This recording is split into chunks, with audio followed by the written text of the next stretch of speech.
Hey, what's up, folks? My name is Chris, also known as BatteryPowered, and welcome to Tech Circus with, of course, Michael Pepper, also Mike Tech702, and special guest tonight, Drew Lips. Welcome, Drew. Hey, welcome. What up, Drew? So, tonight on our show, we never really have a clear and clean topic list, but tonight, I think we're going to step through a couple of the highlights over the past week. I know I was out of town a little bit, so I'll eventually talk probably something about that if you didn't happen to catch my live yesterday. But also, I know, I think I want to throw over to Mr. Pepper because we're expecting Mr. Pepper to be very crisp and clear tonight. He's joined Team Crispy last week. He seems to be staying crispy. Michael, will you share with us your secrets, perchance? I would, but then I'm gonna have to, You're gonna have to harm us? Okay, fine. No, actually, in all seriousness, so internet had issues, got the modem replaced, and then of course I still dropped out last week, and almost at the end dropped out. But tonight I have a power line adapter with a Netgear switch, so everything is direct. So if I do drop tonight, StreamYard's going to get an earful, and I'm going to bitch them out, basically, and not be very happy, and probably leave them, and we'll find something else, because there's plenty of options now, so... Yeah, I haven't had the same success, but I think the other problem too is people like watch your content, and that I think is the trigger for it to flip out. So tonight is usually a good indicator, or I know in your regular shows there's been some weird freezes and things. Hopefully we get through that without any issues. But if we don't, I'm still going to blame anybody other than StreamYard because I have that premium plan myself. The only problem that I had when things happened last week was that I have to come back to end the show, because if I don't come back, it just stays broadcasting until I sign back in and hit end broadcast, or it times out at like the 4-hour limit or whatever it is. 8 hour. Actually, I think it's 8-hour limit with the premium. So that'd be a very, very long time for everybody, just staring at a blank screen for like 6.5, 7 hours. Entertaining. I have a lot of jokes I could throw in there, but I'm not going to. I'm just not going to. Not this early in the show. Perhaps a little bit later. It would probably be more entertaining than the first hour and a half. Was that going to be like something along the lines there? What do we got in chat? Let's talk to somebody else for a second. Nobody. No, I'm just kidding. Tech for your needs. What's up? Technically lurking. Gary's in the house. Drew's there. Drew's here. Drew's everywhere. Drew is literally everywhere lately. Good job, Drew. I've seen you on like 3 different streams, dropping a video every single day. It seems like putting in that work. Yeah. It's working for you though. Yeah, try it. Good stuff. Anyways, thanks everybody for hanging out, and good night. No, I'm just kidding. Yep. I look super pasty. So whenever I rock the green screen, I got to put these lights up, and I look straight powder. How many lights? You can see my sunburn from my sunglasses, but like I had the same problem in that when I used to live there in that house you're in. It would no matter what you do, it would always. You gave me a great deal on it, though. Yeah, I did. You gave me a great deal. Well, it's because I mean, I didn't want to tell you this before, man, but really, the house was free. I was really just charging you for the piano. Makes sense. Yeah, that's legit. And like you said, Drew Lips is in the chat, so I feel honored. Drew, what's going on, man? I know I saw you put out a video very recently on the OnePlus. I've been kind of going through your back catalog. Admittedly, I personally missed your Michael Pepper discussion prior, but what's new? What's going on with you? Yeah, not too much. Just trying to crank out some content. Working on the OnePlus stuff, trying to get that out of the way before OnePlus Nord potentially drops tomorrow, and kind of see where that goes. I expect to see a lot of Nord videos at that price point. Yeah, it'd be nice. Just don't know if how easy it's going to be to get one of those here in the U.S. Unfortunately, I haven't dug into that too far. Is I mean, we can get the app to watch the announcement of it. Right. So that means we're going to get the phone, right? You would think. And there's been plenty of rumors around. I think it would be interesting if they did a full-blown launch across just globally with the Nord versus just hitting I think it's the UK and India, I think is what they initially announced. I thought it was everywhere where Trump wasn't president. Pretty much. But if they did a full-blown launch, I think it'd be pretty interesting. See, especially if it's around that sub $400 mark, right before any type of pixel drops. I think that's a pretty solid deal. I think so. And good. Oh, now it's my. I'm rocking the delay tonight. Go ahead, Mike. No, I was just gonna say, it's gonna come down to cameras. The mid-price war, because most of these phones are using the 700 series processors. Most of them are good enough. I think literally it's going to come down to who does the camera the best. Oh yeah, definitely. And that even anymore, as I've started to kind of notice, isn't necessarily a benefit to Google anymore, because how many people throw like Gcam or software on, and a lot of other companies are allowing manual stuff, which can outperform some of the AI stuff. If you're really that serious into cameras and know your thing, you can do a lot of manual adjustments, things like that.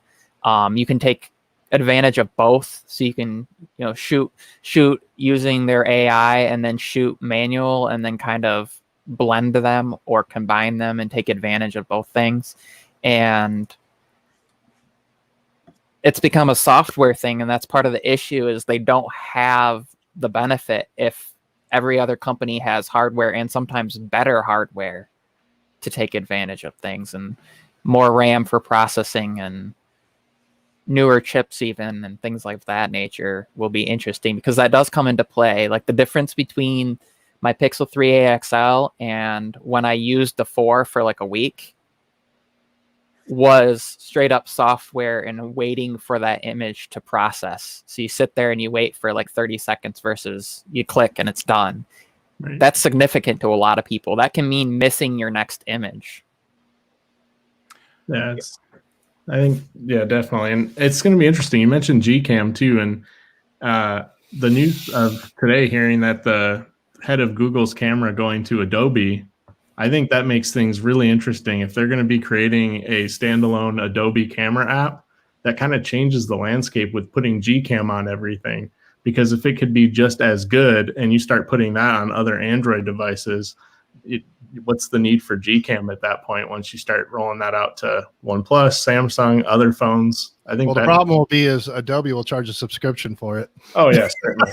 So I'd rather have the open source version myself. Yeah. Pay another sub. The Lightroom built-in camera is I always thought was pretty decent for what it was. It does beg an interesting question. I mean, the Adobe, the sort of burning the boats approach and going all subscription based and moving everything to that monthly pay model. It's strange to think about that as a concept, because you look at iOS, which I know is, the first thing you think of when you think of Google Camera, but you look at iOS where they're swapping out default apps. They're starting to permit that eventually for some things. You could have a world, I mean, a year or 2 years from now, where your Adobe camera is now like, a Gcam or something else, except you're paying for it. And you could even install it on your iOS device potentially if they start allowing that default app changes. I hate the pay-to-play system, because I feel like in 20 years from now, every time you'll be like, oh, you want to take a picture with your camera? First of all, we're going to subject it to government review for everything you take a picture with. Second of all, if you want to take pictures, you can buy a package of 1,000 snaps with your device. Like, you're going to have to license stuff you already own, meaning you will never actually own anything. Even your own personal intellectual property, you'll have to pay to use it or access it, which sucks. And they'll have watermarks on everything, and then that will be like an extra $20 a month or whatever to get that removed. And if you want full 4K resolution, or who knows, 6K, 8K, whatever they're going to get up to on a smartphone, you're going to have to pay another $20 a month for that. By the time you're done, you're going to be paying $100 a month just for your camera software to use it. And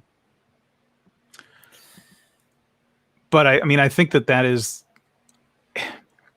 years ago. I never would have said, "Oh, we're going to pay a monthly subscription for phones." Yet, myself and many others are doing it. I mean, I still try to do the buy cash thing. I mean, I always play that game, but it's getting to a point where you almost can't with some of the things, not just due to cost, but I mean, due to, I'll call it the Adobe model. I mean, Autodesk and some others have done this in the commercial space with other pieces of software where there's all things as a service. And then, they moved into charging you that monthly sub, which is, I mean, at the same time of that, you can look at like other companies like, Wise and Fuel Rod, and there's been things in the news recently about them, how they sold a really, really super cheap product, and now they don't have a revenue stream to derive from. So I think it's fair to, we have to have a way for these things to survive moving forward. We want the brands to survive. We want the technology, but my problem with Adobe tends to be that they're a little on the greedy side. And like, if I want to give, like, let me go pay you $600 for this version of software, because eventually you're going to come out with a new version that's going to bring things that I want,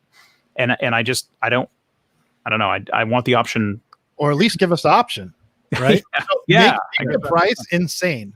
So like Premiere, I like Premiere, but I've canceled Premiere like 50 times and resubbed it because the subscription price. So make it like be like, if you want a lifetime membership for the rest of your life, charge me $800. I would pay it just to know no matter what happens, I always have Premiere. I would pay it. Right. Yep. But some people, if they can't afford it or they don't want it or temporary, let them pay the 20 or 30 bucks a month, but have both models. It's kind of like 24-hour fitness, how they sold the annual memberships and they started losing money when they went to annual and stuff like that. So it's the same kind of thing, but give me the option, just make it an insane price. Right. Yeah. I mean, it used to be like Photoshop was to get the full suite of that with Lightroom and Bridge and all that was you could get for like $600, which would be equivalent of if you're a student and got the photo suite, that's like 5 years, because you could get that for $10 a month, but you could own it and you owned it. So once you bought it, it was one of those, like, if the price goes up, I already own it. I might have to pay for upgrades if they add anything, but if they don't, I'm cool where I am. I'll just leave it alone. And I appreciated that. And for the most part, you got at least 2 or 3 years worth of updates before you might have to worry about buying again. But usually that included everything. So that would include more than just that. You had Illustrator and all the other parts of Adobe, and now it's the whole CC suite. So you pay $10 for this, $20 for this. Before you know it, you're paying $1,000 a year for software. And there is one thing to be said for that though. And with Premiere, there is only, like, I used to use Premiere as well, and the only way that I've been able to get the same experience is to run Final Cut Pro on my MacBook. Like, I've switched over, but what I do is I let my laptop run out of battery, so it randomly shuts off in the middle of my project. And that's the only way that I've really been able to replicate even using Premiere Pro since I walked away from that subscription model. I'm the only one to pick that up. Yeah, for anyone that hasn't used Premiere Pro, it had this weird problem where if you were like guaranteed like 22 hours into a project, like if you had drank all the coffee in your house and you had it had a sensor in it where it was like, wow, this guy's clearly pushing to do something. Wait a minute. It's crashed and all your project files are corrupt. Doesn't matter if you have 128 gigabytes of RAM, it's gone. Yeah, like it was. And I mean, that was the story. That was way back. That was years ago. That's actually what pushed me into finally doing stuff on Mac and Apple full time. I had a big project I was working on, and it corrupted, and I had like an hour I had like 48 minutes of an hour of video that was done, and it crashed. It corrupted everything back to like a minute and a half, and I was like, I am, and as anyone knows that makes videos, if you're for every like minute of video, it's probably 30 to 40 minutes worth of work to do that. So that begs the question, Drew, what software are you using? So now, Final Cut now. So I had my iPad I was using LumaFusion. It was working great. And then I had similar issues where LumaFusion just recently started just corrupting everything that you were working on. I would have whole projects just missing. Wow. And so the last time it happened, it was actually doing my desk tour video. I lost all of it. And so I ended up just selling the iPad within an hour of that happening. I went and got a MacBook Pro, and now I'm using Final Cut. So the frustration was real. So I had to switch out the whole setup as fast as possible. Mike, I know you worked on something today and Oh my God. spent some time talking about, hours of conversion to minutes of video. So talk to us about that a little bit. Yeah. So I've been trying to put this laptop video together forever. I've had it for 3 or 4 weeks now. And I have the new laptop, badass laptop. I got Premiere. I know how to use it, but I still found myself using LumaFusion for convenience right now. So I almost need to get rid of my iPad to force myself to one, because it's too damn convenient. I'm sitting on the couch when I sit down on the computer, it's like a project versus I can mess with my kids and do whatever on the side if I'm using an iPad. Right. So I finally consolidated. I talked to Chris and Mike about it. I had 84 clips, 84 different clips and photos for the laptop video I just dropped on the Alienware. So it consolidated down to 5 minutes and it took about 5 hours. So LumaFusion is convenient, but every little thing, you're color grading, you're like, oh, I don't like the frame, even if it's a talking head thing, we all know you don't want, oh shoot, I could see that curtain or whatever. And so you just crop it just a little bit. And now you got to grade the whole thing. There's all kinds of things going on with that. So the laptop video finally got done. And of course I hate it. It's like you spent 5 hours on it, you do all this work. And then at the same time, you're like, it's not what I wanted. But if you don't just put it out, you'll get to the point where you'll get in your own way and you'll never actually put a damn video out. So, right, Chris? Buddy. Right, Chris? So, yeah, Chris, are you going to do a video for the contest that Travis is doing? Yeah, I have to just decide on a topic and go do it. I have now 9 different things that I've moved 3. If I could just take Drew's ability to execute and combine it with or really anyone's ability to execute. I mean, even Scoop, who wasn't even doing YouTube for a minute and was just kind of showing up for a while. And then it was like, hey, I'm going to do YouTube. Hey, I'm going to make videos. Hey, I'm going to do the guy's now got 25 more videos than me. But yeah, I think I really will do something this time around. I've actually started. I've started today, which means I've charged equipment. But you've started every day. I actually, yeah, we got to keep this to be a kid show. So I've started every day. I'll just say that. By the way, it's absolutely not a kid show. But I've been selecting it's kid friendly the whole time. This isn't kids content. Not at all. Crap. Only if you're talking about goats. Too much. No. So Drew, let me ask you this: you're still filming with the ZV-1, right? Yeah. I assume.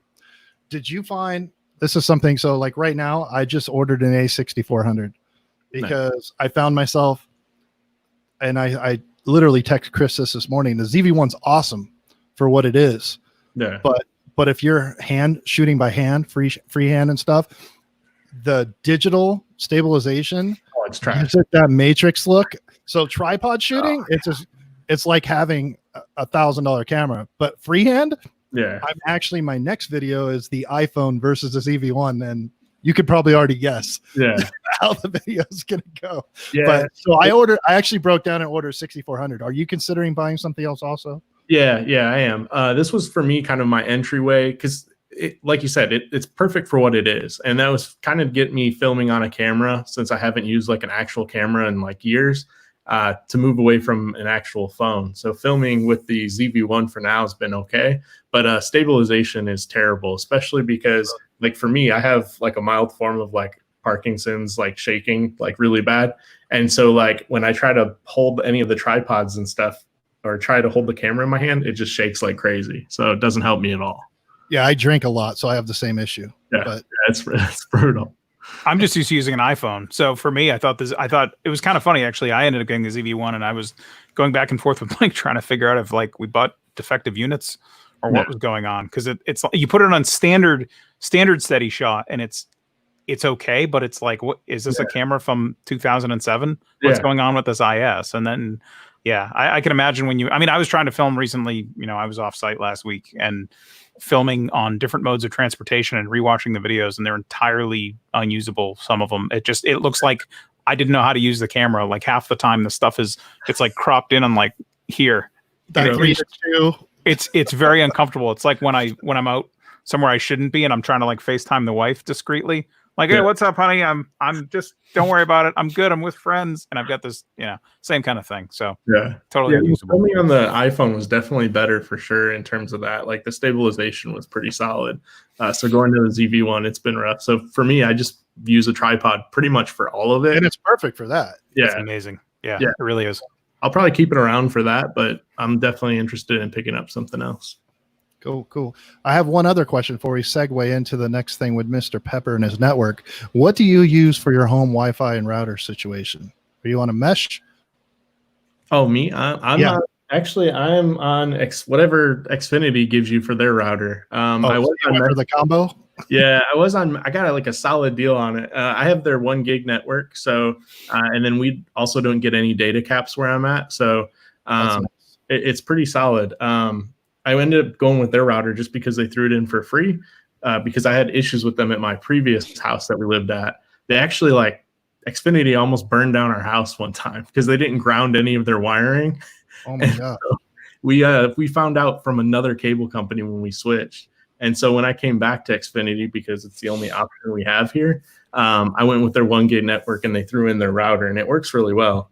Before I was on the Nest Mesh setup. Yeah, Mr. Pepper over here is like, he does his creator interview every week. He may or may not drop a video, but 90% of our personal DMs are about him fixing his network for like months. So where are we standing today with that, Mr. Pepper? Hopefully fixed and no more issues unless it's on the ISP side or streaming service side, because my side, I've done what I can do. Everything's basically new,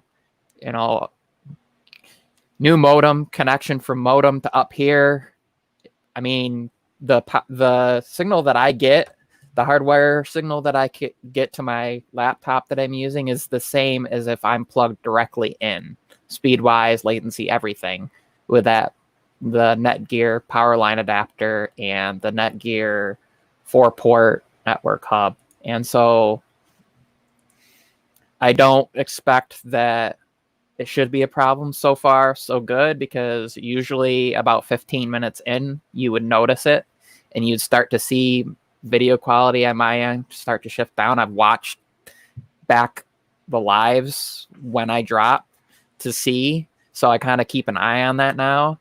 I have things open that I normally wouldn't have open to try to make sure that it's not my end, because if I just have StreamYard running, that's too easy on them. I want to make sure that I can do other things and it's not going to cause problems, like potentially have 10 people on and not crash my end and things like that. And it's been interesting because you've probably noticed that some people that have really, really, really fast, like gigabit internet, were having issues with StreamYard over the last couple weeks. I know Mike had some issues with Tech King. Mike had some issues during his thing with people dropping out. He dropped out a few times. Viper had some issues. So that tells me that it has nothing to do with speed. The only thing I know about your internet is I remember that you guys had a pretty bad storm, and there was like tree removal equipment and other electricians and things like that that had to get involved. And you were the only one whose internet seemed to actually get better after that event. So like you're on the the upswing with only occasional reboots. So I'm hoping that you're on the better road now with this gear. I've because I've had WoW before. I lived in a quadplex and had their stuff, and they're usually pretty good as far as, at least around here. I know some people have had some pretty wretched experience, but around here, as far as getting with you, and like they just had us put the old modem in the box and set it out on the porch, and they sent somebody to pick it up, so we don't have to ship it in and worry like they're going to charge us because it doesn't get back to them. They just said, we'll go pick it up in a week, because it was last Monday that we got the new. That's how I know you're not in Vegas, because they would never tell you to put something outside. It would get jacked in an hour. Well, you like live on a farm or something, bro. well, no, free laptop. more like people don't pull that stuff, and usually somebody's on the porch, so it'd be kind of, I don't know, Drinking sweet tea. playing the banjo with the wheat between their teeth and a straw hat. Chris, give us the debrief from Disney. Oh man, you know, yeah, I guess I can run. I can run through it. If you don't want to, that's fine. No, it's actually funny. I'm really trying to, for the purposes of our show.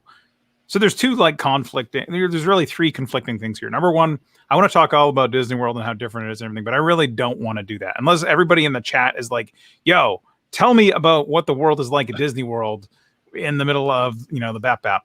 Chris was trying to infect all the NBA players. That was really what it is, but a very artisanal experience. I just want to do it one by one from across like a fence. It was kind of, actually, Disney has the Berlin Wall down there, so you can't even, like, they have security. I mean, you would think that there's like national treasure. I'm not even sure that the NBA is actually staying at the hotel that I went to. It could just be, they could just have gold behind the fence and not be telling anybody, or the cure for COVID or something, because there's like amazing amounts of security down there keeping those guys safe. But I mean, shout out to Disney for doing it and painting the wall a beautiful shade of blue. It was actually a really good chroma key blue. But Disney itself was interesting, very, very different safety stuff. There's kind of like, I've got like my Disney, wow, that was weird, and how good and bad I felt about the safety aspect of it. From obviously the preventive measures that are being taken, which I'll just say they got an A+ for me. They were again, similar to what I said yesterday. Delta and Disney were great as far as the travel and the safety aspect of everything, in terms of isolating and protocols and stuff for wellness and maintaining wellness. Moving on to the park side of things, it was really, really strange being there because there wasn't a lot of people there, so that was good and bad. And now I'll move on to the tech side of things, which I love my Apple Watch when I go down there. It is great because anyone that I share health stats with, all of a sudden, maybe if I didn't tell them that I was going, now they all know. Now they're like, dude, what are you doing? You're doing like the 2,300 calories a day, and you get 20 stand hours, and you're doing all, and I love it. But as you know, with that beta on there right now, you've got that hand washing thing. And while everyone has been talking about how accurate and awesome, and I assume everybody knows what I'm talking about. And if you don't, I'll just basically, Apple will detect when you're washing your hands. There's a feature to turn it on in the new Watch OS, and it'll detect anytime you're washing your hands and automatically start a timer. And it will tell you, and it'll congratulate you. Oh, good job. Keep it up, keep going, force, whatever. It's a great little thing. But it prompts you and buzzes and does all sorts of hijinks to make sure that you're very excited while washing your hands and encouraged. If you don't know how to sing the ABC song, to keep going. So it also detects a bunch of other crap. Like, I don't know what kind of crap it's detecting, but that crap exists in Disney parks. So I almost shut it off because there's a lot of water and fountains and stuff, but actually in Florida right now, they have a lot of those things turned off because I think the governor or somebody has, said that you're not allowed to do that. They have water shut off on some of the rides and things like that. So it's a little bit different, but whatever it was, probably once every like 25 minutes, my wrist was buzzing, telling me to keep washing. And it was funny because like I'd look down and be like, 10 seconds remaining, 16 seconds remaining. It was weird. It was a little bit of a strange nuance. But so it didn't really diminish my watch effect. It was just kind of irritating. And I hope that they continue to tweak that and improve it. Yet again, I don't want to be like the Apple sheep complaining about the beta. I know it's beta. I get that. Whatever. The other thing that I guess was kind of interesting two quick things. Number one, they have the My Disney Experience, which is their app. They have been moving to more of an app-based system for things. They moved out of paper years ago down in Florida, and everything you do, you really need the app to exist and to thrive in the parks. And now they introduced mobile ordering. I think it was like last year, maybe, or late 2018. That it was cool. You could order like quick serve meals, like not stuff from the fancier restaurants, but things from all like the mid-tier restaurants. You could order takeout, do it from the app, select, hit go pick the thing up, whatever. That is now your lifeline to food. They flipped it over, and I will say, when you did it last year, it worked pretty well, but now you have to do it. It's the only way that you can get food at a lot of places, that like takeout stuff. You have to be logged into the app, and you have to do that. So I'm assuming that Disney's benefited from this because they're getting way more pictures of how people are using their devices. And of course, they're shuttling and funneling everybody down through that. But it is making it a way faster experience, because you go to the place, you have to wait outside till your stuff is ready. They tell you what bay to pick up your food in. You walk in, you pick up your food, and out you go. And then most of them have outdoor seating places and stuff like that you go do. But funneling more and more stuff through that app has just been great.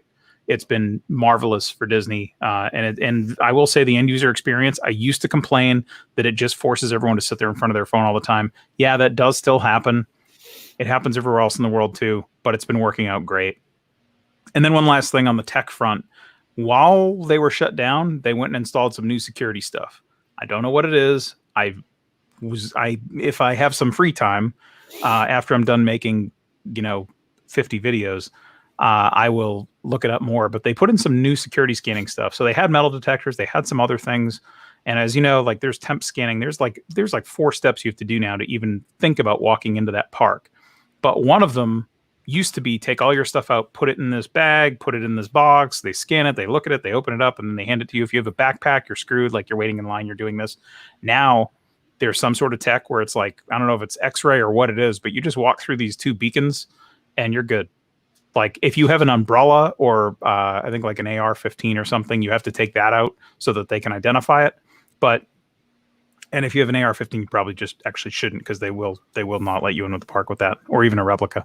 But it's amazing. It's just walk through. It's literally like when metal detectors came to your local library. Okay, maybe we went to different schools, but when they came to whatever, it was just, you can just walk through now. No one has to pat you down. No one has to do anything. Same thing now for down there. And I don't know the tech yet. I don't know what the tech is that they're using, but they were able to tell that I had a battery pack in my pocket and a phone, instead of like, because I'm like, hey, wait, I've got this stuff. And they're like, yeah, you're good. We know what you got. Get out of here. We went to, or maybe they just didn't care. That could be it too. We went to a casino and COVID, keep going. And they had a whole stand on this X, take your glasses off. And then they had you like make sure that your mask was aligned the way it was supposed to be. They look at you. They have you turn your head each sideways and like look up and down. I guess it's a heat sensor. So That's they can recognition.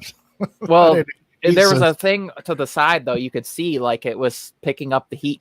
I was like, that seems like very privacy for heat signatures. I've worked with, but yeah, that was interesting. It was 2 different, facial recognition, but the heat sensor too. Like I could see right there. I was thinking, so everybody can see like your heat signature and your body shape right there. It's not like somebody's standing on the other side of it looking at it. They just glance over and go, okay, you're good.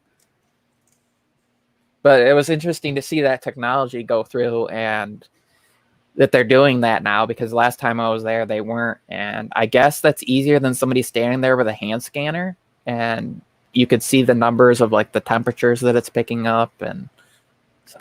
Yeah, I was just going to say, my heat signature down there was like, I looked like mercury on any heat sensor that they might have had. It was like 95 degrees. I've been like working from home for months. Yeah, it was a little on the warm side, because I think it was like on one day it was like 168% humidity or something. It dropped a little bit, so that was pretty good. But yeah, it was so damn hot down there. That was the one thing I was thinking. I'm like, they must be doing some, imprinting or something like that of IR. But whatever it was, it sounds a little different. But whatever you went through was at least cool, even though I didn't remove my glasses. I don't trust anywhere that doesn't do rectal. That's exactly what I keep saying. I gotta ensure safety. Yeah. So And if bottom you- line, should we go? Should people do stuff like this right now? Did you feel like it's like going to Walmart on like the safe scale? It's actually, I think Walmart's pretty safe. I mean, I know that they're doing some big stuff now with masks, and I mean, really, no matter who you are, where you are, Walmart's forcing you to wear masks. Which there's so many people that are making this into a political thing. Like, whatever. Just here's the deal. If you don't, wait, I don't want to go down that path. I'm just going to pull it back just a little bit. So, Walmart masks safe, good. Target, I feel a little bit less safe because they're kind of like, hey, we've got all these great color coordinated things for you to, shop in this area and that area by, and you should wear a mask. Please wear a mask. But they don't really have anyone to like, I don't know. There's nothing visible there. Yeah. Did I feel safe at Disney World? Absolutely. I also felt safe with Delta. I talked to some friends while I was down there and they were like, oh yeah, our experience was not bad, but it could have been worse on other airlines. Delta seemed to have their crap together. Delta sent me no less than 4 surveys around the time of my flight, basically asking me, are you good? Are we good? Is there anything you want to tell us? Anything at all that you want to tell us? Which is, I'm like, no. My surveys are heavily dependent on how many Jack and Cokes were afforded to me on the flight. Did they lose, Chris? Did they lose any of your luggage? No, they lost none of my luggage, and Nice. I mean, on the way, and actually, so that's another thing. Right now on the planes, just as a little awareness thing, you asked if people should be going anywhere. I would have no problem. I haven't flown the other airlines right now, so I will say Delta. I would have no problem flying on Delta. There's not a lot of people in airports right now. I mean, there is like, it's like actually going through the airport, which we've done this a bunch of times at 2 or 3 in the morning. My wife was like, you know what? This is like when we land at like 3 a.m. at some connector and we're trying to go from point A to point B in the middle of some gigantic airport and there's nobody there. That's how every airport was all the time. So that was really weird.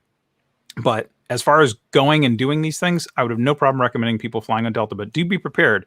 They are recommending that you bring your own food on the plane, and they are not serving any food or any meals on any flights right now. They're giving you prepackaged stuff only, which means that they'll give you a bunch of sacks of nuts or whatever it is that you want. But unless there's a nut allergy. The notes. But they're not going to be heating anything up and giving it to you, and they're not going to be giving you any Jack and Coke. They're going to be giving you beer and wine because it comes in a sealed container only. Mm-hmm.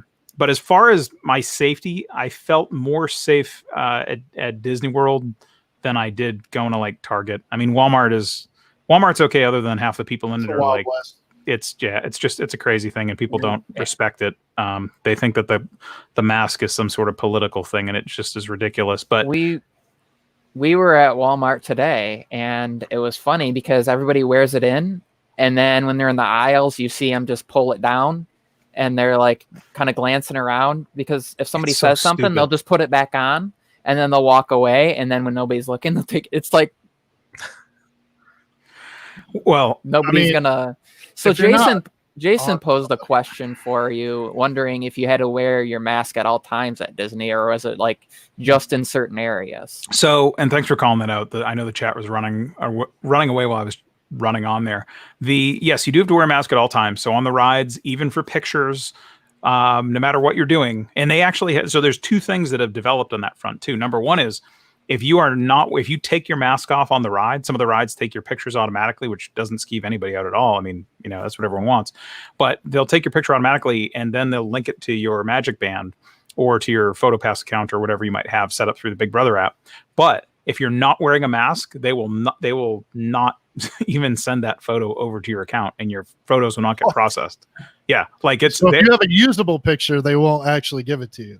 If you have a usable picture, the irony. Do they not want to get in trouble because they're supposed to make sure that everybody's wearing masks, and that would be evidence? So that's I think sort of part of it. I think the other part is people are thinking, oh, I'm going to take my mask off on this ride and just get a better picture. I'll just take it off when I'm there. And Disney's like, yeah, we're just, that's not going to happen. So we're just going to stop that. Like, don't feel like you're going to do that and get your better picture.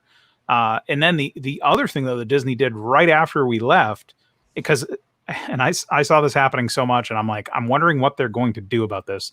You would see people that would like buy, it'd be like a family of like 6 people, and they've got a bottle of water and they're just walking with no masks on. The masks are all hanging off or in their pocket with the bottle of water open. One person's holding the bottle of water. Disney staff walks up, and that's one thing. Like Disney staff was pretty quick. They'd be lenient, but they were approaching people and going, "Hey, you need to put your mask back on. It needs to be covering your nose and your mouth at all times while you're here in the parks." So yes, cover at all times. And if you were eating or drinking, that was cool. But now they've actually put in a thing saying if you are eating or drinking, you must be stationary 6 feet away from people, and then you can remove your mask then only while you're eating or drinking. But basically, no walking and eating or drinking, which is a whole, other confusing thing. I mean, I think I saw a lot of people complaining, oh, well, my kid's going to be walking around eating ice cream. How are we supposed to do that? Well, depending on the age of your kid, they might not have to wear a mask. So did the mask wearing at Disney affect, like, were people still taking a lot of pictures of each other, or did that affect that at all?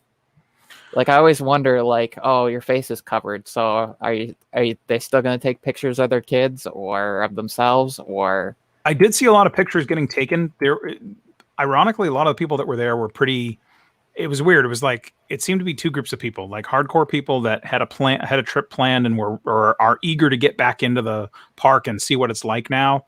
I'd kind of classify myself as that. Plus, I just needed to get away from everything for a little bit, and I figured there was pretty safe. Or large families, people that wanted to they had it scheduled, and they were like, "Oh, good, they're reopened in time for us to take the grandkids back down there." So we'll be in our highest risk element. For those people, the best possible thing would be some sort of like AI in the software, in either in Apple or in Google Photos or something that lets them sort by photos with masks. I think that would be really great, because there were still a ton of people down there taking pictures. So are you suggesting that maybe in Google's future, they'll just be like, oh, we took a picture of your face with a mask on, and they'll just intelligently like swap out the part of your face that's covered with a mask from a previous photo and be like, here, now you don't have a mask on. Maybe, just maybe, wear a green mask and you can. Is this something that we should all be pitching for when finally maybe the Pixel 4a comes along? I'm thinking that maybe they held off the Pixel 4a until masks were no longer required because they didn't have that feature. That could be the whole truth, and nothing but the truth. So did you guys get email? Drew, did you get an email? Did you get the magical email from Google? No. I didn't get one either. I'm sad. No. Who did? Lots of people did. Oh. I mean, go on Twitter. Everybody they made the obligatory, I got an email today post. And I'm like, yeah, okay, whatever.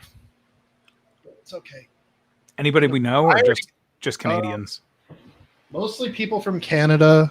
And for some reason, Canadian creators get everything. Yeah. It's just they're probably just because they're nice. I don't know. Canadian people tend to be more polite.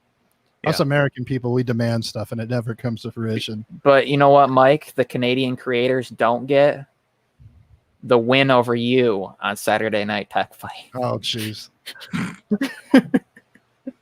They don't get that. Leave my boy Zach alone. Leave him alone.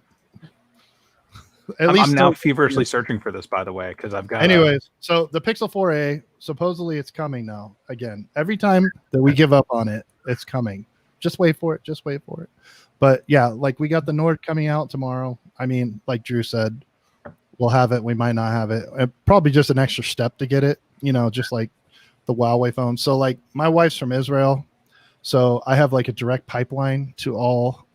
I can have her if I'm willing to pay the tax. I could pretty much get any international phone, but it's just prohibitively expensive to get it here.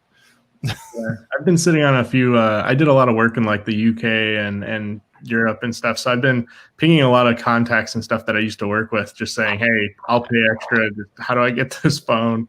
Because it looks really interesting. It's going to be an interesting device just to see how it pans out. And if they do bring it here, with the global launch, it'll be interesting kind of going head to head with the Pixel. I think, like you said, the camera's really what it's going to boil down to. I'm wondering, though, are we going to experience like the boy who cried wolf syndrome with the Pixel 4a? Because it's like, oh, it's going to come out. It was supposed to be coming out like back in May. And then they push it and it keeps going further to the point where nobody's going to believe when it actually does. or nobody's going to care anymore because they're just going to be so overhearing that, oh, it's going to be next week, then the next week. It'll just be like, see, Google is the redheaded stepchild, and being a redheaded stepchild, I can speak on this. So the fact of the matter is, Google is what they do is so simple and it's so underwhelming that we take it for granted. Their devices just work. You could almost call it boring, but they're excellent.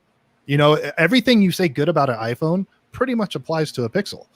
Yeah, you can argue and debate based on what level of security, based on what applications you're using, that kind of stuff, sure. But as far as like the hardware and the functionality of the device, the Pixel is the iPhone of the Android world.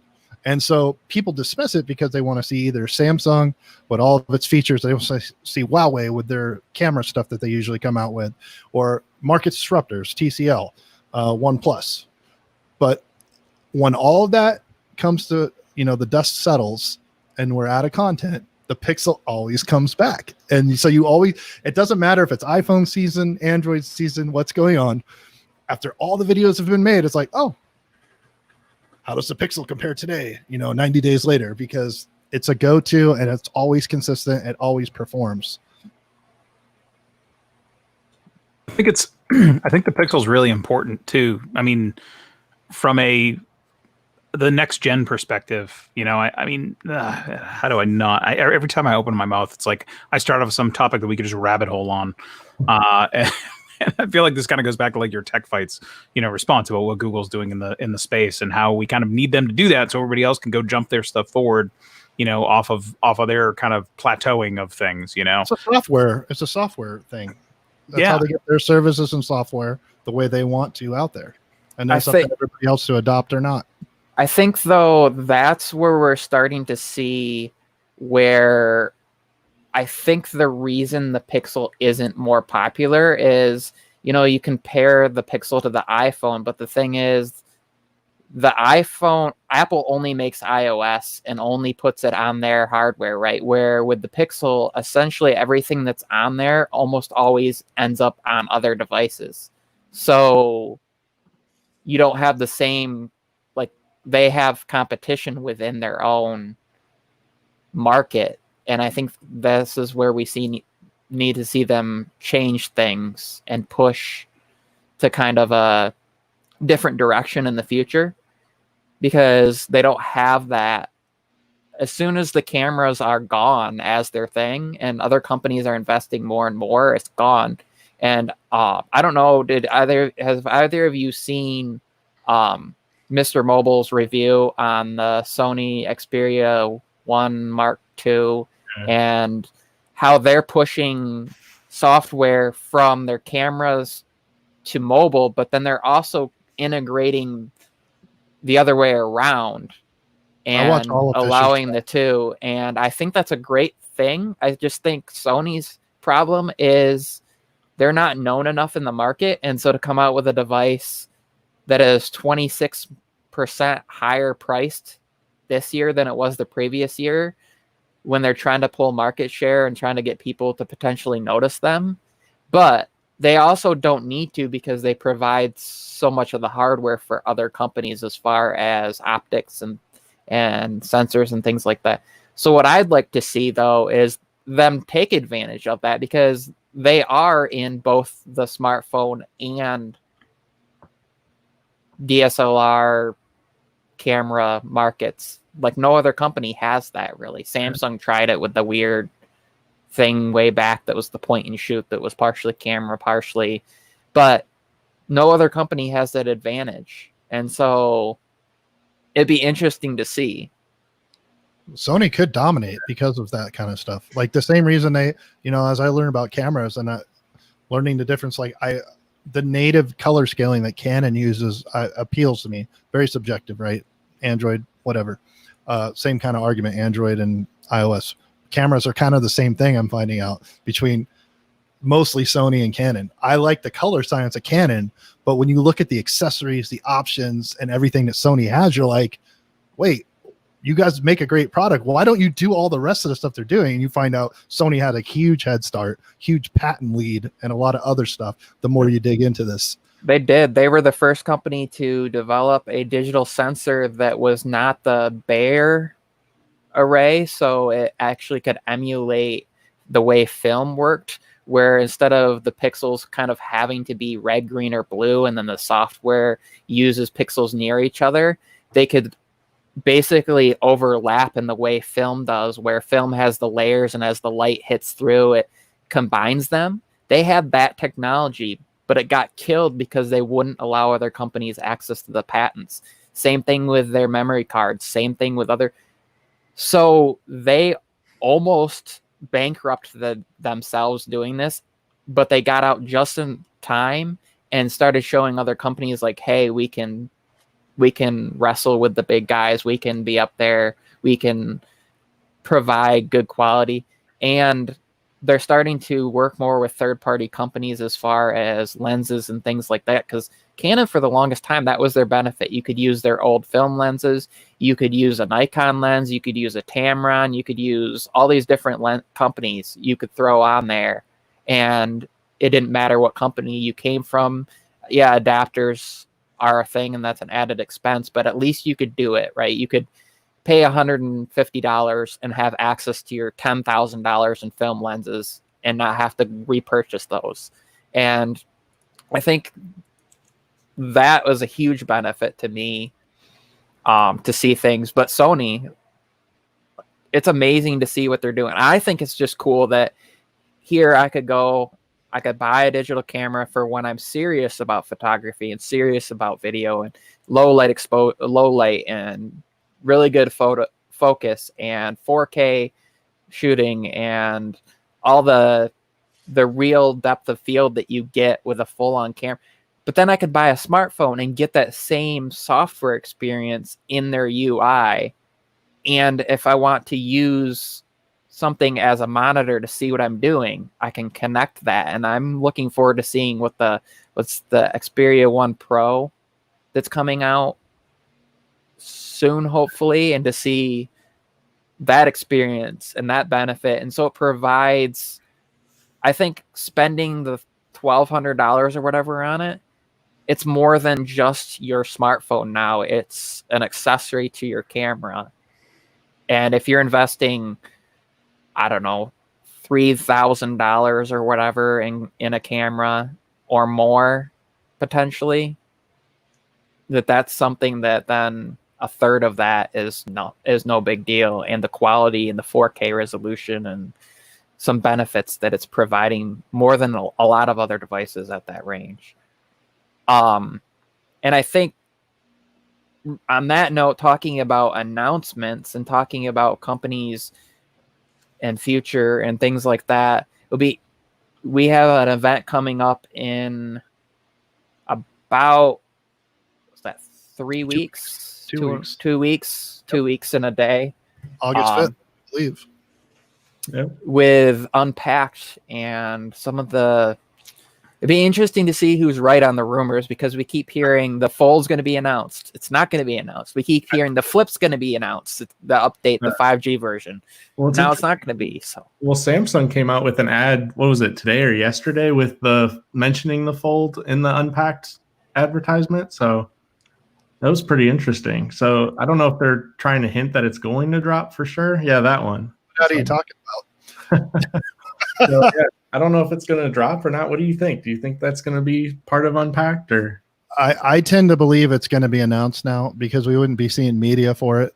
No. So for sure, I'm a gambling man. I would bet a paycheck that it's at least going to be announced. I think a lot of people talked about production delay, and that's why initially they were talking October, but now the hard date, we're hearing hard dates to September 18th.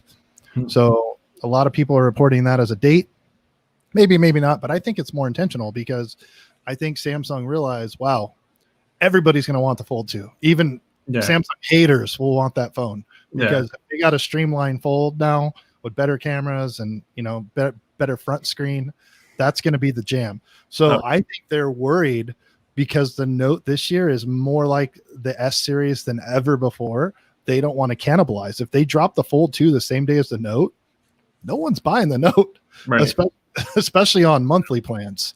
And Well, you mentioned monthly plans. I'm actually curious. Do you think the Fold will go to other carriers like T-Mobile and others, and not just be an exclusive? Or do you The think rumor is AT&T still, Yeah. and I know I'm trying to remember. So like Verizon locks in those deals for 2 years also once in a while, and AT&T actually, a lot of people may forget, AT&T had the first iPhone right? as an exclusive also. So AT&T is good about getting those first 2 year. You couldn't buy carrier iPhone for the first 2 years of the iPhone. So I Yeah. think they must have made a similar deal with the Fold. that was interesting because that was supposed to be 5 years with the first iPhones with AT&T, and Apple obviously did something to be able They to. realized they were going to lose too much money if they couldn't get the units out. That's They what it must have paid some money to be able to drop out of that, though, because that's a huge contract deal, to Well, AT&T. So AT&T is a GSM network, and if you go back 15 years ago, switching that didn't work until the iPhone 7. Now every phone since the iPhone 7, all iPhones have all the bands, so you can hop any iPhone around if it's newer than the 7. Back before that, you were locked into wherever you bought the damn thing. Yeah. I did that. I think it was with the 6. I hopped between like Verizon, Sprint, and AT&T, and like some of the T-Mobile MVNOs and stuff, and they would work, but it wasn't designed for that really. And it's interesting to see, because isn't Verizon weren't they going to be dropping their CDMA at some point, that they were going to be all companies are going to be GSM? I think I I thought. Yeah, I don't know where they're at with that though. I think it's taken too long. Well, the thing about 5G, so the same way that LTE starts using like the radio, the shortwave stuff, and I'm no expert, but just my reading and research into it is that with the shortwave stuff and 5G eventually, and when I say eventually, I'm talking 20, 30 years, everything as we know it will be phased out to shortwave, which then CDM and GSM don't come into play. Right now, the GSM networks have longer range, but you don't have the handoff and the reliability of the CDMA.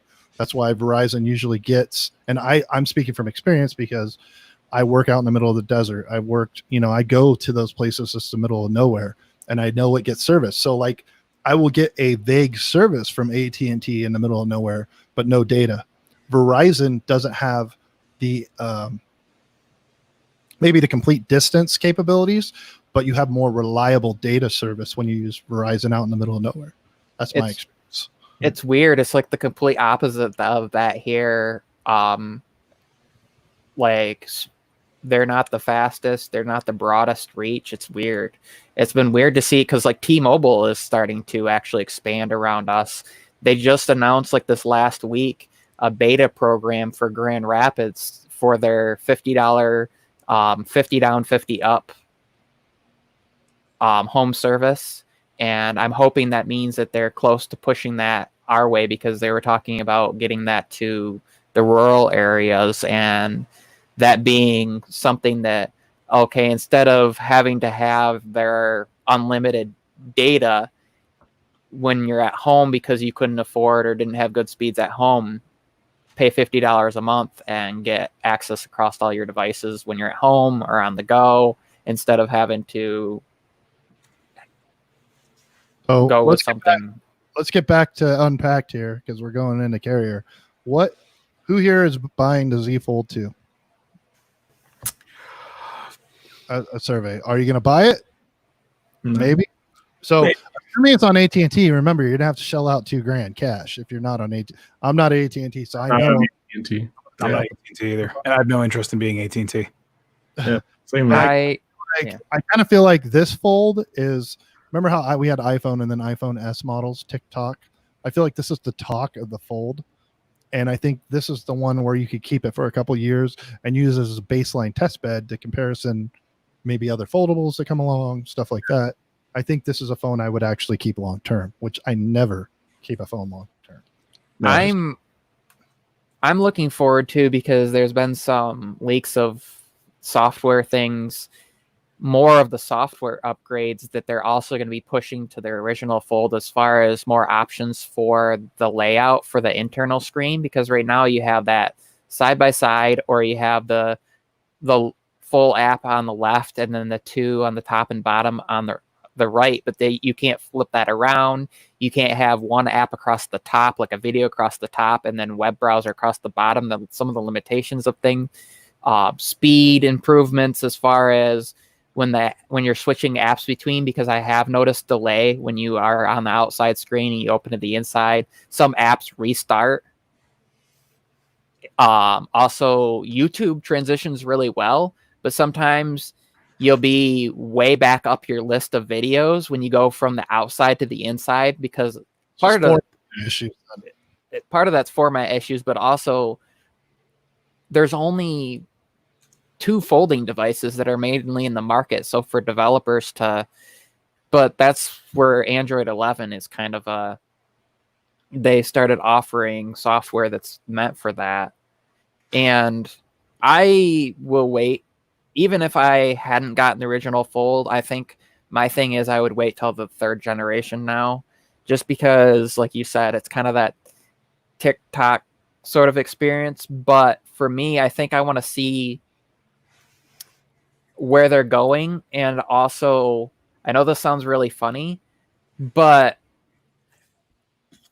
this is supposed to be the first one that will have 5G then in the US, because they didn't do that with the Fold here.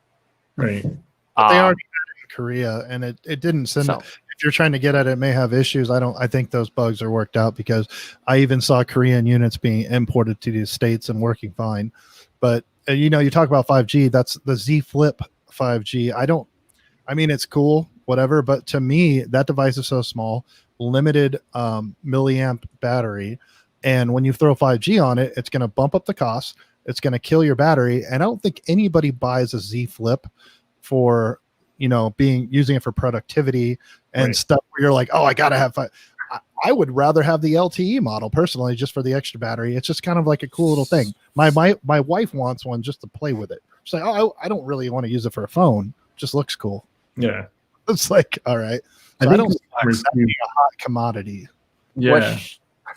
What shocked me is how good the audio quality is call wise. Like, that's something that people don't really cover on stuff anymore. But like, somebody calls me in that outer, just the way, the size of it and the positioning of the earpiece and everything, it is probably the best call quality I've used on a device in a long time, apart from iPhones. Because for me, for some reason, iPhones have always been really clear. I've had really poor experience with call volume on a lot of Android devices for some reason.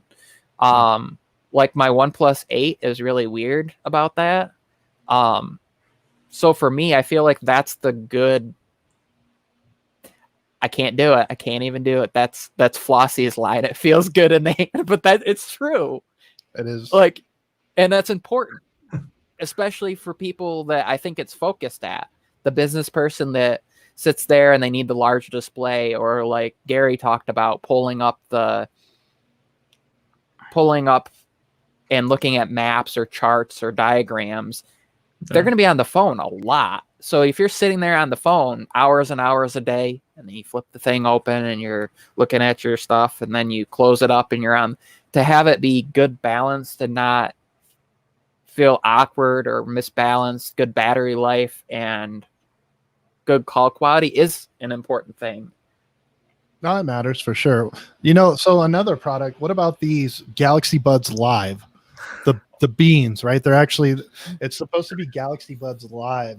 Now, the name I'm not really concerned with, but as I mentioned on a previous broadcast, I think, people are talking about style. I don't think they went for style.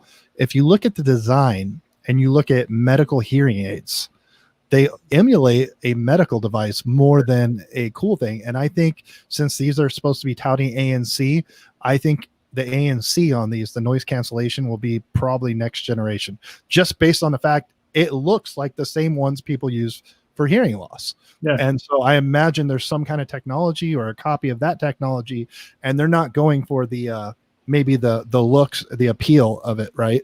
I think it's going to be a functionality device where it's going to absolutely slay noise cancellation and probably some other advanced like amplification features and stuff that can be enabled with the software.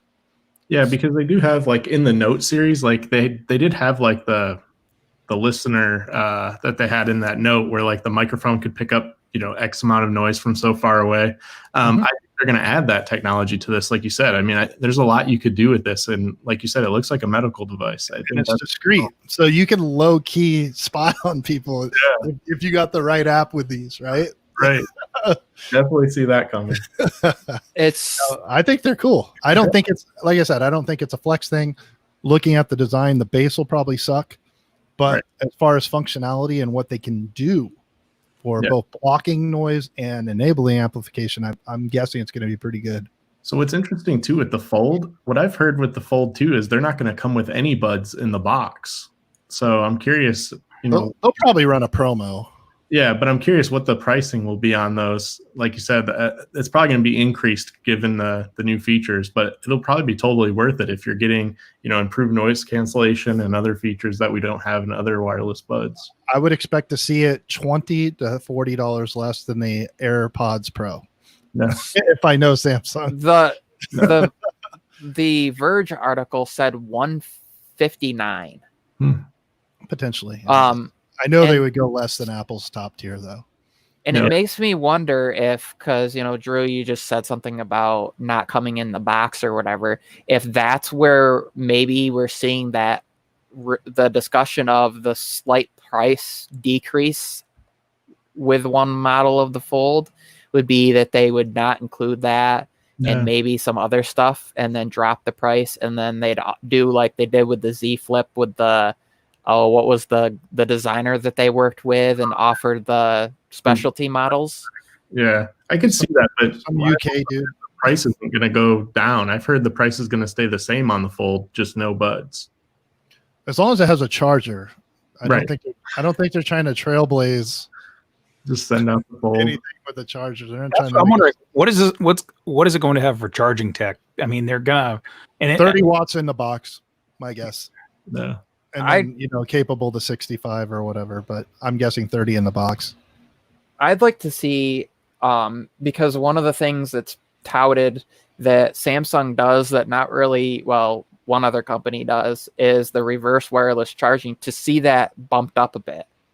So you have these earbuds that last a really long time. What is that now? Is it 5?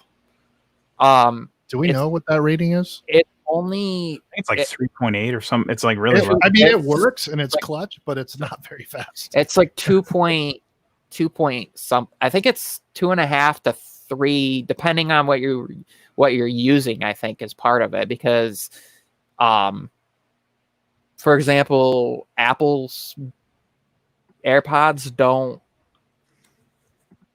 They charge at a different wireless rate than some of the other companies do. So I think it varies depending on, because it's all Qi charging, but the device itself kind of handles that.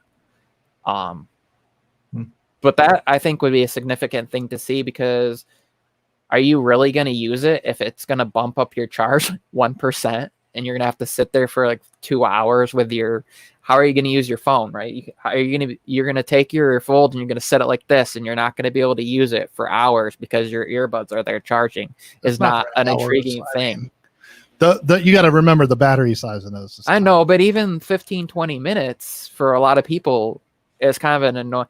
For me, where I've used it is you go to a hotel. So, you know, we talked about how all the different USB-C protocols and stuff. I can just use the charger for my phone, plug in my phone, flip it over at night, set my earbuds on the back, and now I'm only having to use one plug, one charger, things like. I even charged my phone doing that. I actually charged my iPhone off from my Fold when we were out last time, and I think that's part of the significance of this. Maybe when you're in your hotel, are you thinking about Techie K's ears? That's awkward. But if you're getting at his comment, Techie K says this will be a nightmare for people with big ears like me. That's a great point, because so most of the current model of earbuds, what do? They change the silicone tip, right? Well, if these things, they're going to have some kind of like sheath condom spacer thing that goes around them, right? You would think externally because it's fitting inside that internal groove. So this is like a whole new accessory line, a whole new set of stuff to lose also. So if you're not the one size fits all person, you got the Vulcans. Well, there are have some issues. and the other thing too is I would say that this would be a great time for like third party companies. Like usually whenever I buy any headphones, once I'm done kind of testing them for any review purposes or whatever, I will go and buy the Comply foam and jam them on, unless of course you're talking about the AirPods Pro, which still don't have Comply earphone foams available for anybody yet. But I'm curious to see what they would do with something like this, because like I'm thinking the third party on this is not going to be as easy of a commit to just, it's going to be like a whole new design. They're going to have to like retool their crap. So you're probably going to be stuck with whatever Samsung gives you. And hopefully Samsung will do like a XL, Vulcan size, whatever. But I think that that's going to be an issue for sure with getting that fit just right. And that'll probably be a return driver for them, unless they've, just been doing some research that we don't know about. But one thing that I've found interesting, and people talk about how the AirPods look funky, but with having the stem sticking out is the accessories. I have a kind of like you put on your sunglasses, but they hook on the stems. So if you need to take your AirPods out, you can just hang them down. You don't have to worry about losing them. And then you can put it back in, or one or whatever. You can't do that if you don't have that stem, and you can't, you're not going to just hook that to the weird loop. And I would be curious to know the solution on that too, but also I think it's because we know that Apple really, one of their focuses is they make things to sell accessories. If you think about it, that's a huge market for them, for licensing, even other companies. And also we know that sometimes they leave certain functions out to sell things, like perhaps watches. Mike, I'm excited about the Galaxy Watch. So the Apple Watch is great, but to me the Galaxy Watch is the best watch out there. Now it doesn't have the best OS, but the screen, what the damn thing can do, it can already last 3 days. So if they throw in, it's rumored that there might be a BP function. It's rumored there could be an SPO2 auction content. Stuff like that's cool. But the Galaxy Watch out now is awesome. So I think the new watch, if they add a little bit more functionality to it, and also I'm wondering what they're going to do with the bezel. So the rotating bezel is some people have been complaining about it, but I've been in the ocean with it where you get salt water and sand and you rinse it, and I've had no residual issues with any of my Galaxy watches. So to me, that's a product right out the gate. I'm not going to buy the Note. This will be the first year since I've been buying the Note since the Galaxy S2 Skyrocket. So this will be if you go back that far, before it was really a Note. So this will be the first time I don't buy the Note on launch since that model, and only because I know I have to drop $2,000 on the Fold in September. But that's painful enough. But the watch I will order first day to get it here. I'm excited to see if because one of the things I've been reading on is they're killing off S Voice, which was that was the original Galaxy Watch's assistant. And so hopefully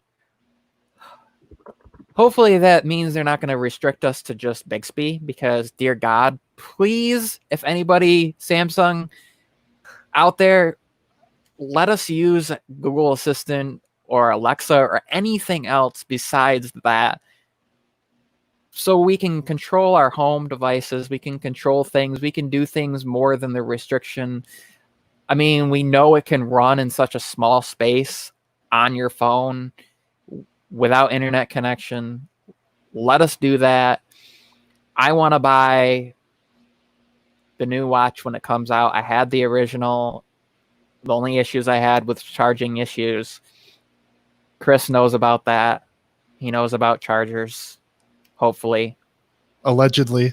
when I see evidence, we'll know. Someday. If the glove fits, Chris, You must the have quit. glove fits. Yes. Speaking of the glove fits, of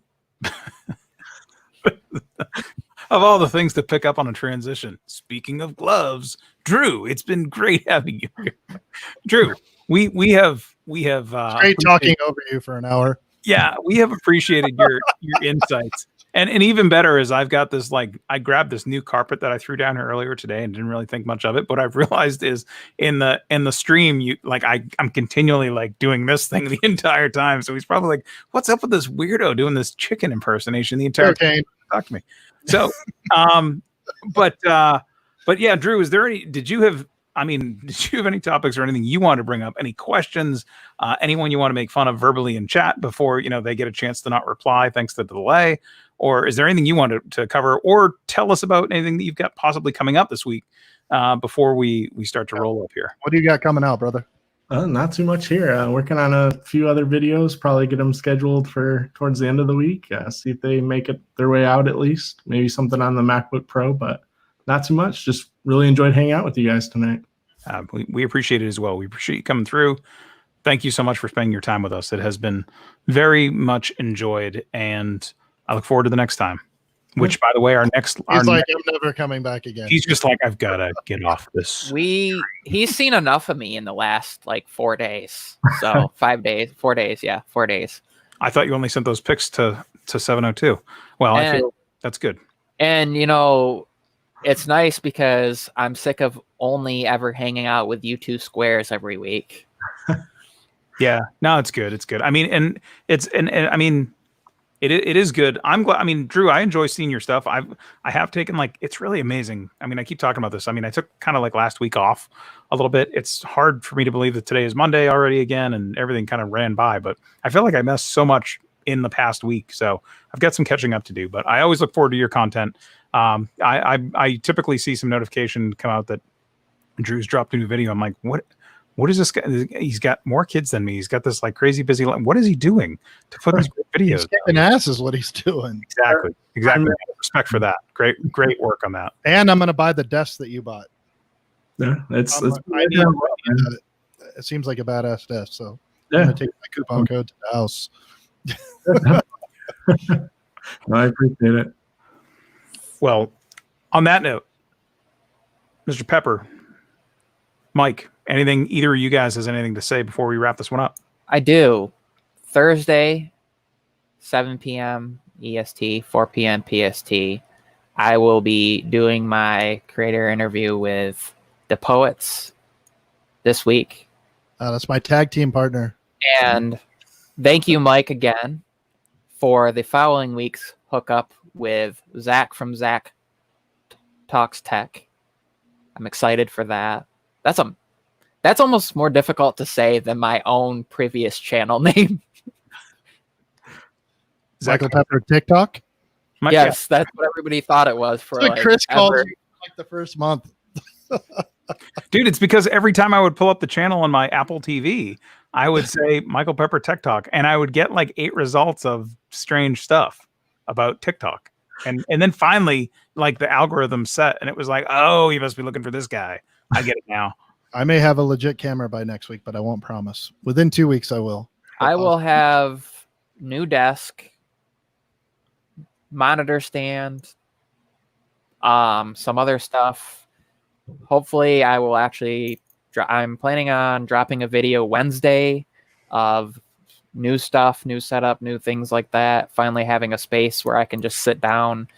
I mean, you guys all know that one of the hardest things is you have to take 2 hours to make a space to sit down to shoot a video for 5 minutes. Sucks. Mike knows this. He shoots all of his stuff on the go half the time. I'm literally when I'm making my videos. So that's exciting.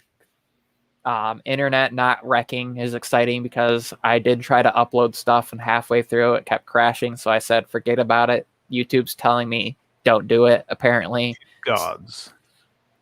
Chris, Like a well-wrapped present, will you wrap us up? Thank you again to everybody in the chat. Gary, Apple Monster, Tech for Your Needs, Technically Lurking, Techie K, as well as Bionics Cube, Jason C, Tech Lovin' Mama, and of course Drew Lips. I don't know if that's really you in the chat or not, but if it is, It's a burner. It's a Drew Lips burner. you need like a burner when you're in here so that like it's more. But anyways, thank you to everybody that came through. Thank you to everybody that might hit this one in the replay. Thank you very much again to my co-host, Mr. Pepper, Mike, Mr. Tech702, as well as special guest Drew Lips. Thank you all so much for your help this evening, and I look forward to hopefully seeing you all next week, the same time, same place. Everybody be safe. Be well, folks. Good evening.